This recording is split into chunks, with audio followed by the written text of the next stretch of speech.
29 July, the International Tiger Day, asks for the conservation mainstreaming of these big cats. Our national animal, tigers, have always been in our radar of conservation approaches towards what we talk about as environmental sustainability. Project Tiger marked up its beginning in India in 1973 under the provision of Wildlife Protection Act 1972. At that point in time, India had 9 states involving 9 tiger reserves, which as of today is spreading over 18 states with 58 tiger reserves. This data coming from Tiger Census 2022 identifies that India has proven herself to be leader when it comes to tiger conservation.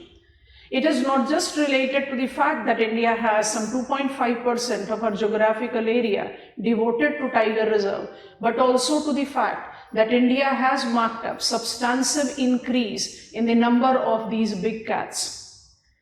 The process of conserving tigers, of course, experienced a spiraling downward trend in the beginning, but now we have increased the number incredibly, and as per the 2022 census, the number of tigers in our country is identified as more than 3,600.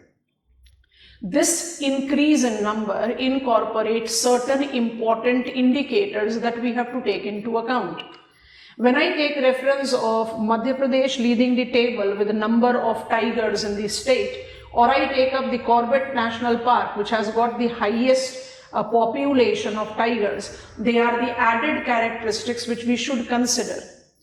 Additionally, when I take up reference of the success story of Project Tiger, I need to give myself understanding that it is not a comprehensive or uniform story. We have got certain locations identified with extirpation or local extinction of tiger population, and that is very significant for us to take, because whether I take Achna Kumar, Palamau, Sadkoshriya, Dampa or Baksa, they all are notified tiger reserves and they have experienced decrease in population of tigers along with extirpation, the term applied to denote local extinction.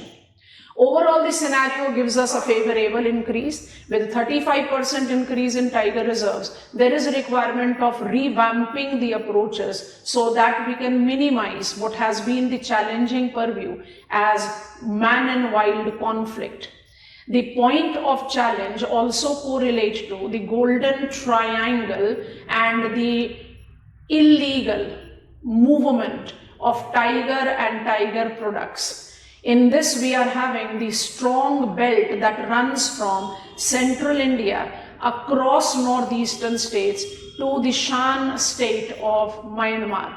These are the locations where there has been the participation of traditional hunting communities, which surely creates a challenge when it comes on to success of Project Tiger. Success of Project Tiger definitely is correlated to multiple other centers, agencies and involvement of communities.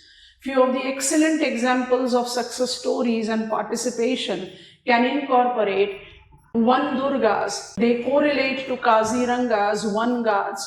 They mobilize the common participation against poachers, have restricted the poaching activity against tigers successfully.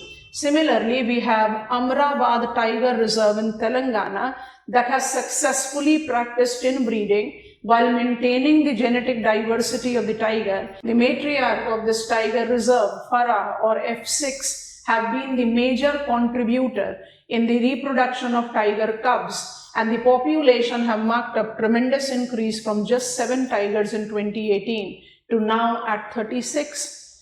Additionally, we have got Chamundi Wildlife Rescue Rehabilitation Conservation and Breeding Center in Mysuru, which takes care of restored, rescued tiger cubs and identifies that if they are fit enough to go back to wild, their motto is to return them to wild. Human-induced breeding in the beginning, they possibly will not have that much of aggression or accidental killing of humans and have tasted human blood. These are the criteria that justifies that whether they will be returned back to wild or not.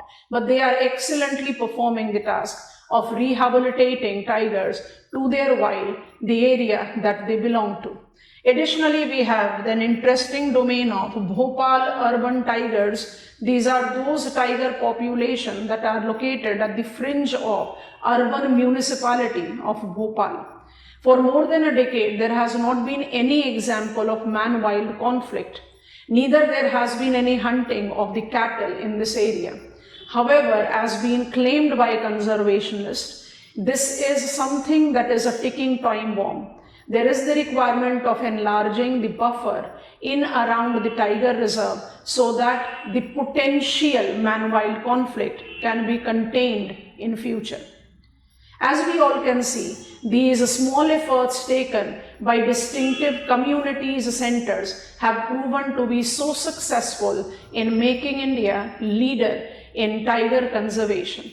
And that tiger conservation approach definitely can put India again as environmental powerhouse, as correlated with our present government, Prime Minister Modi, that orients towards generating excellent torch-bearing characteristics towards environmental sustainability.